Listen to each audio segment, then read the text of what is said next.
Следната програма е овозможена од пријателите и партнерите на Джойс Мајер службите.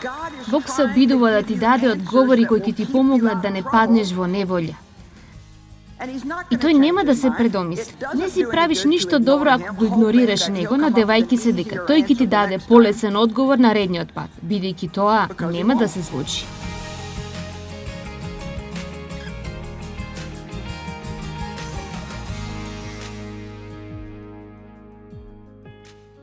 Колку мина од вас навистина сакате да имате совршено срце спрема Бог? И ние дознаваме, вчера вечер, дека ако сакате да извлечете едно нешто од сето ова, што Бог подразбира под совршено срце? Тој е некој кој го сака Бог со целото свое срце, душа, ум и сила. Мислам, ако навистина го сака Бог и е целусно, не делумно, туку целосно посветен на Него. Се што имаш, се што си, му припаѓа на Бог. Вие го знаете тоа и тоа е на Негово располагање. Исус рече, мислам дека се наоѓа во Јован 14.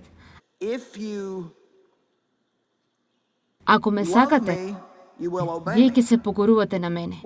Јас мислам дека можете да го слушнете ова на два различни начина. Можете да го слушнете како ако ме сакате, ќе ми се покорите. Јас мислам дека тоа е повеќе како ветување дека ако навистина ме сакате мене, покорноста ќе биде плодот од таа љубов. Нема да бидат нешта за кои се чувствуваш дека мораш да ги правиш, а за кои се мачиш. Ќе сватиш дека само затоа што го сакаш Бог, ќе сакаш да го правиш она што Тој сака да го правиш. Сега, секогаш постои друга страна од нас која сака да се бори со се што е добро. Библијата вели дека ние сме мртви за гревот, но не вели дека гревот е мртов. А се додека сме овде на оваа земја, ние ќе мора да се справиме со искушенијата на гревот. И телесноста понекогаш сака да го прави грешното нешто, но духот не сака да го прави грешното нешто. Затоа понекогаш се чувствуваш како да си во битка постојано. Те влечи во два различни правци.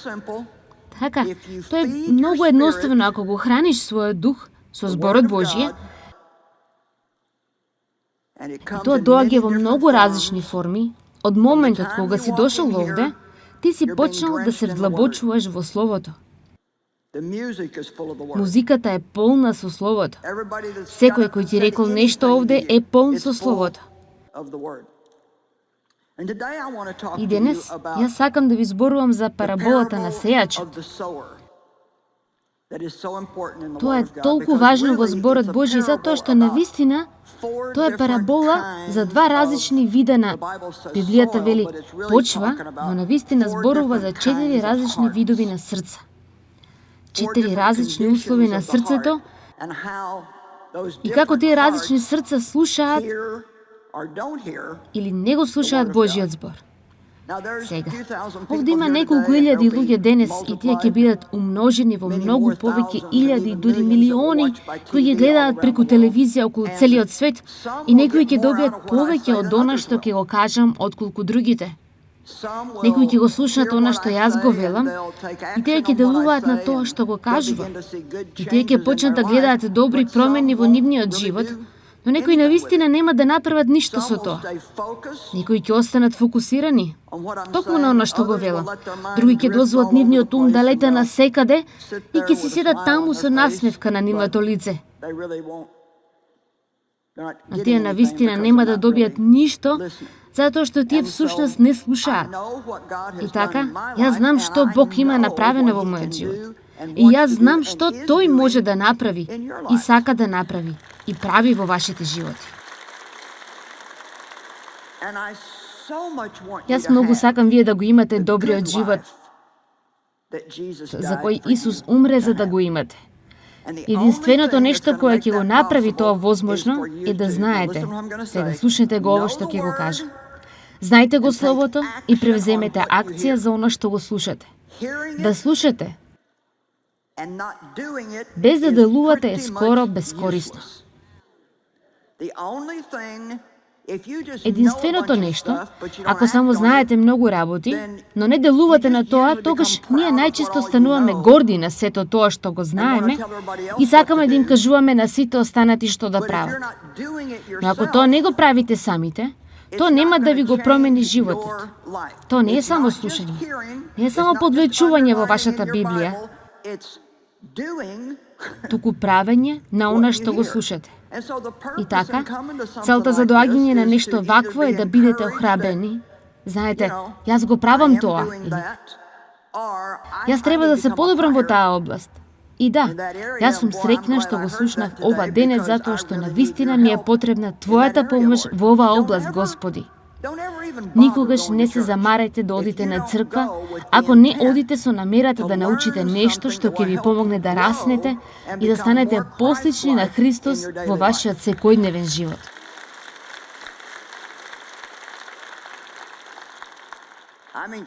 Мислам, знаете, некои луѓе се како: луѓе, јас одам на црква секоја недела. О, па браво за вас!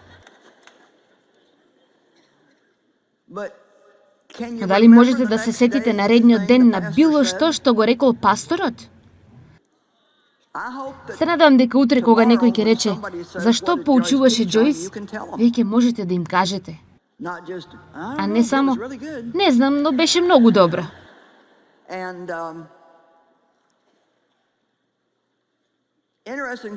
Интересното нешто за оваа парабола е што Исус им рече на неговите ученици: ако вие не ја разбирате оваа парабола, нема да можете да разберете никоја друга парабола. Вау, каква изјава! Ако не ја разбирате оваа парабола, нема да разберете никоја друга парабола. Потоа тој исто така вели во Марко 4, стих 24, ова е многу битно да го слушнете. Мерката од мисли и проучување која вие ја давате, на вестината која вие ја слушате, е мерката на доблеста и знаењето која ќе ви се врати. Дозволете да ви го кажам ово уште еднаш. Мерката на мисли и проучување, мисли и проучување, мисли и проучување која вие ја давате, на вистината која вие ја слушате, е мерка на доблеста, која што е друг збор за сила и знаење кој ќе ви се вратат. Јас го правам мојот дел, но сега, ако вие не го правите вашиот дел, вие, може би убаво си поминав, но јас сакам вие да имате повеќе од само убаво да си поминете. Јас не сакам никогаш да зажалите дека сте го инвестирале ова време. Јас сакам вие по една година да можете да се сетите: нешто се промени во мојот живот. Пред една година, кога отидов на таа конференција. Една жена сподели случка со мене и јас мислам дека тоа е едноставно навистина добра случка и сакам да ви ја кажам. Таа беше на една од моите конференции пред неколку години и токму на таа конференција ние служевме оброци и така луѓето седеа околу масите, може би околу 8 или 10 на една маса, и така оваа жена дојде. Таа била злоупотребувана, имаше секакви проблеми во нејзиниот живот.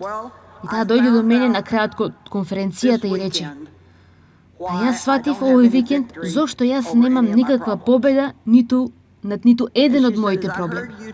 Таа рече: како што те слушав како поучуваш, и потоа ние се зборувавме овој викенд помеѓу нас, таа рече: јас сватив дека секоја друга жена имала слични проблеми и сите тие имале победа и биле ослободени. Но јас не. И таа рече: како што ги слушав како зборуваат, тие зборуваа за нешта кои Бог им ги рекол да ги направат и нешто кои Бог им ги покажал. Тие ги направиле и ова се променило и она се променило. Таа рече: дали знаеш дека секое нешто кое Бог им го рекол да го направат, тој исто така ми го кажа и мене. Единствената разлика беше што тие го сториле тоа, а јас не. Бог ни зборува и ни покажува нешто постојано. Ние зборуваме на оваа конференција за тоа да направиме големо заветување. И така, ајде да дозволиме една од нашите цели да биде да се заветуваме, да го слушаме она што Бог ни го вели. Ајде, Бог се обидува да ти даде одговори кои ќе ти помогнат да не паднеш во неволја. И тој нема да се предомисли. Не си правиш ништо добро ако го игнорираш, надевајќи се дека тој ќе ти даде полесен одговор на редниот пат. Затоа што тоа нема да се случи. И јас знам секоја личност која седи во оваа просторија, затоа што Бог не прави разлика помеѓу луѓе и Словото работи за сите. Сечија волја. Секоја личност која ќе го научи Словото, проучува Словото и ќе го зачува внатре во себе, каде што тоа не е само информација, туку станува откровение и ти ќе делуваш на она што го вели. Постојано, не само еднаш за да видиш дали ќе работи. Ти не си го доведуваш животот до хаос со тоа што ќе направиш една грешка еднаш. Ти се заветуваш на тоа и ти го правиш оно што Бог го вели повторно и повторно. Никој не може да го стори тоа, а да се врати и да ми каже дека Бог не го променил неговиот живот.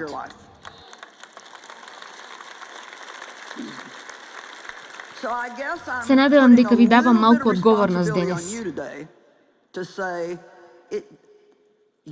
Вашата победа не зависи од оние кои работат и проучуваат за да ви го донесеме Словото. Од вас зависи што вие ќе направите со она што ќе го слушнете. Амин. Добро. Параболата за сејачот. Марко глава 4 стих 1 до 9. Повторно Исус почна да поучува покрај езерото. Народот кој се собра околу него беше толку многу што тој влезе во кораб и седеше, додека народот стоеше на суво покрај езерото. Тој ги поучуваше многу работи преку парабола. Сега, парабола е случка која прави некаква поента и во поуките своји тој им велеше: слушајте. Не се допаѓа што тој почнуваше со тоа: слушајте. Извичник. Излезе еден сејач да го посее своето семе. Како што тој го сееше семето, некои зрна паднаа покрај патот, па долетаа птици и ги исколуваа. Други паднаа на каменито место каде што немаше многу земја. Изникнаа бргу зашто земјата беше плитка, но кога изгреа сонцето, тие изгореа и свенаа бидејќи немаа корен. Друго семе падна помеѓу трње, кое израсна и ги задуши растенијата, така да тие не дадоа плод, а други паднаа на добра земја. Израснаа и почнаа да даваат плод. Некој даде 30, друго 60, а некој 100 пати повеќе од она што беше посејано. Тогаш Исус рече: кој има уши да слуша, нека чуе. Тоа е некако интересно. Некои од кратките реченици кои тој ги додава овде, за кои ние веројатно нема многу да размислуваме. Кој има уши да слуша, нека чуе. Навистина она што тој го вели е: но ред, сега јас велам нешто кое важи за секој. Тој почнува велејќи: слушнете. Потоа тој вели: ако вие имате уши, покорни уши. На едно место Библијата зборува за поседување на обрежени уши.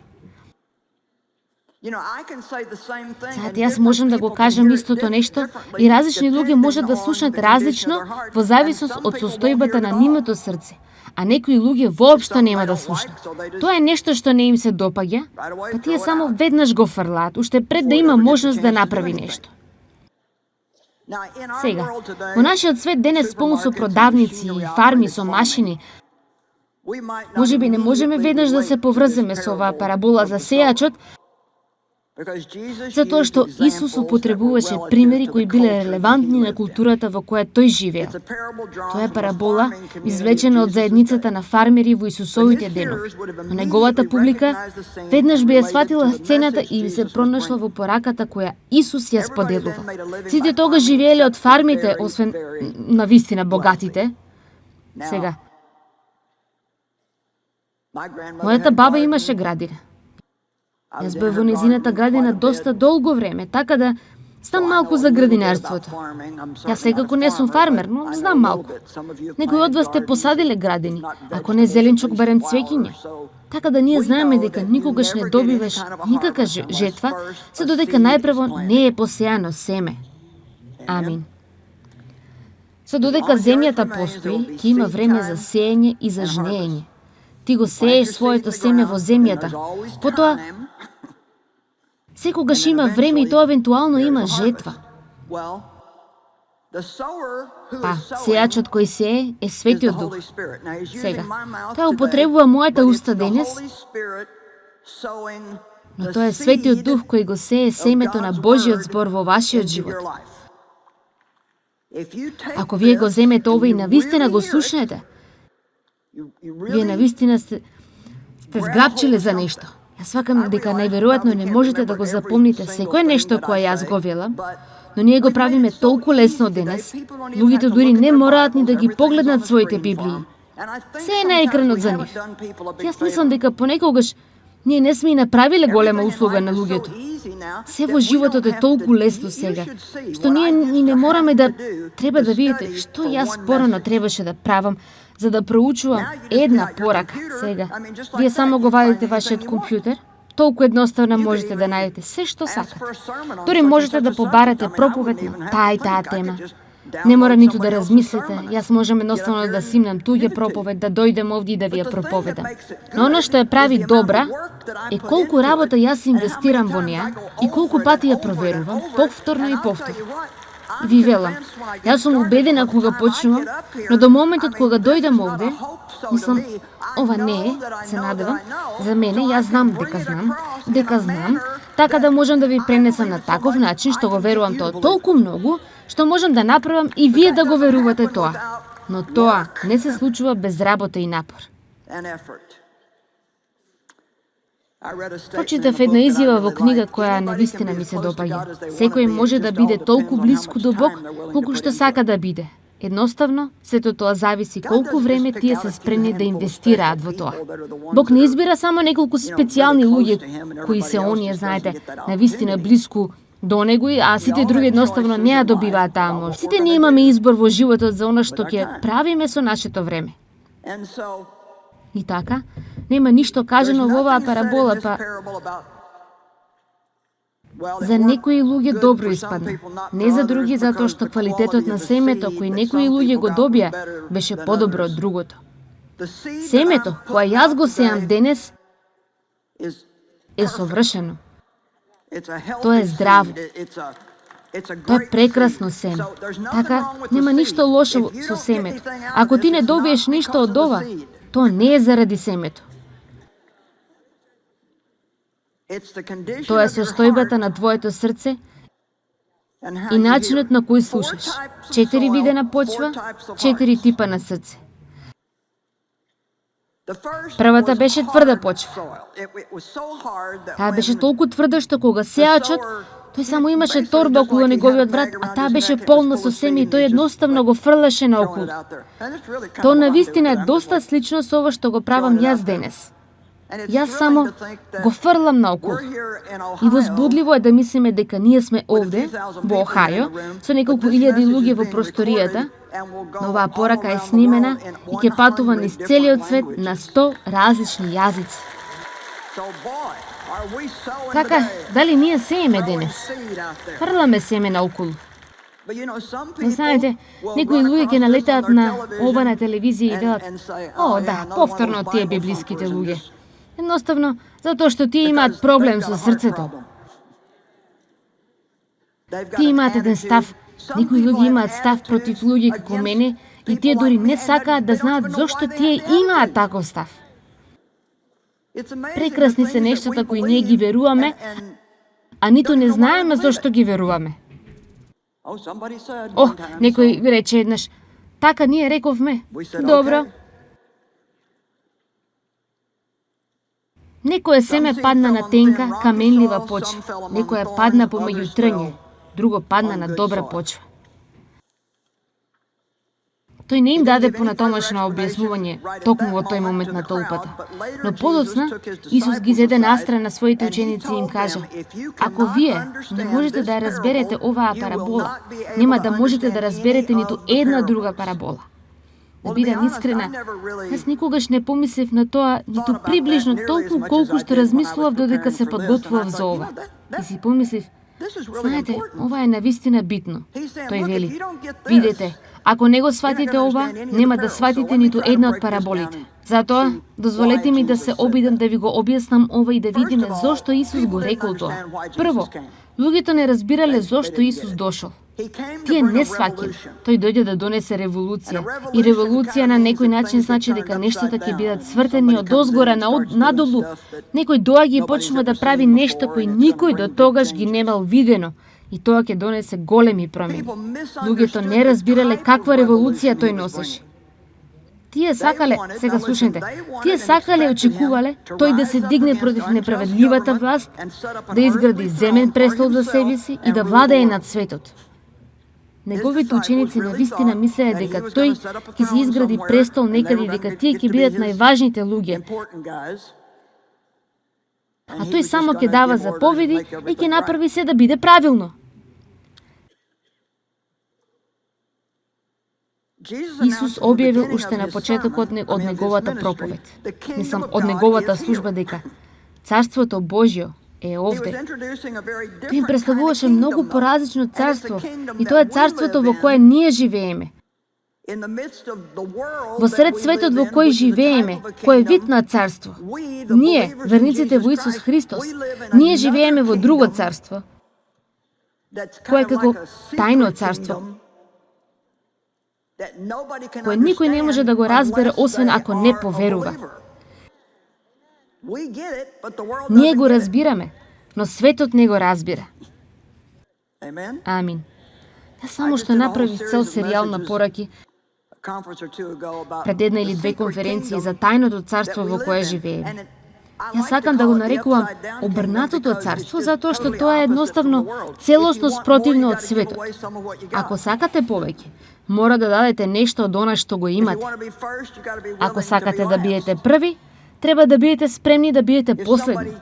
Ако некој ве употребува и се однесува неправедно со вас, не мора да си го трошите животот мразејќи ги. Вие треба да им опростите. Хајде, треба да бидете малку повозбудени. Дали знаете дека луѓето кои не се спасени немаат друга опција освен да мразат? Сакаат одмазда и да бидат полни со огорченост и дозволуваат тоа едноставно да ги јаде и да им го уништи животот. Но ние имаме друга опција. Бог нас не оспособува.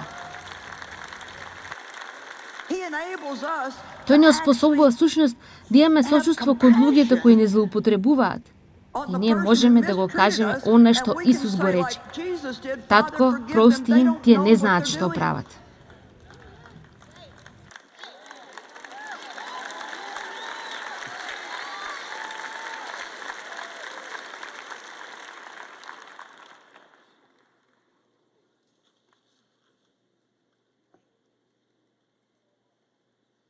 Тој сакаше тие да го живеат најдобриот живот кој можете да си го замислите во тоа царство. Целото царство. Ова тајно царство е базирано на едно нешто: слушање, разбирање и делување според зборот Божји.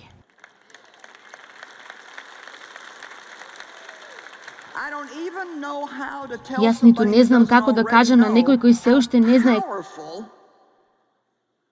колку се мокни зборовите во оваа книга. Мислам, Мајк споделуваше само неколку сведоштва со мене денес од неколку прекрасни амиш девојки кои се овде.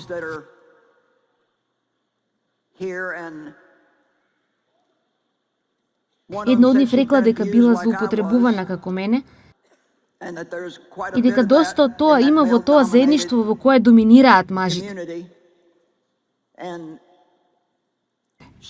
Таа барала помош, отишла во градската библиотека и нашла неколку од моите книги.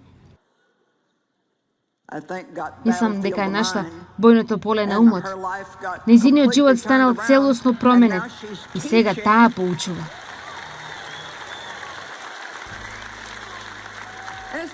И тоа не е заради мојата книга. Таа немала ништо со тоа, туку тоа е зборот Божји.